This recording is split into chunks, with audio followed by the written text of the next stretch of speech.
আসসালামু আলাইকুম ওয়া রাহমাতুল্লাহি ওয়া বারাকাতুহু। ওয়ালাইকুম আসসালাম রাহমাতুল্লাহ। শেখ কেমন আছেন? জি আলহামদুলিল্লাহ। আপনি মাদ্রাসা কেমন? জি আমি আছি আলহামদুলিল্লাহ ভালো। মাদ্রাসায় আছেন নাকি বাহিরে আছেন? জি মাদ্রাসায় আছে। জি। আপনার শরীরের অবস্থা ভালো আছে? জি আলহামদুলিল্লাহ। হুজুর একটু কথা জিজ্ঞেস করতাম একটা এমনি।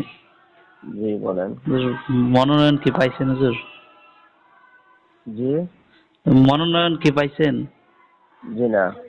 ও তাহলে হুজুর ব্রাহ্মণবাড়িয়া থেকে দাঁড়াবেন না এবার? জি না। হুজুর এই জন্যই হুজুর আমি বলছি আপনি দাঁড়াবেন তাহলে তো এমপিটা হতে পারবেন ব্রাহ্মণবাড়িয়ার। জি আমাদের এদিকে তো হুজুর আপনার সাপোর্টার অনেক। ব্রাহ্মণবাড়িয়া থেকে দাঁড়ালে তো ইনশাল্লাহ হয়ে যাবেন। খেলাপথ দেখা যাক। খেলাপথ মজলিস থেকে যদি দাঁড়ান তাহলেও তো হয়। ওটা তো আপনারই। এখনো সিদ্ধান্ত আসছে না, দেখা যাক কি হয়। জি বিএনপি থেকে তো আপনাকে দেওয়ার কথা শুনছিলাম ওরকম নেটে।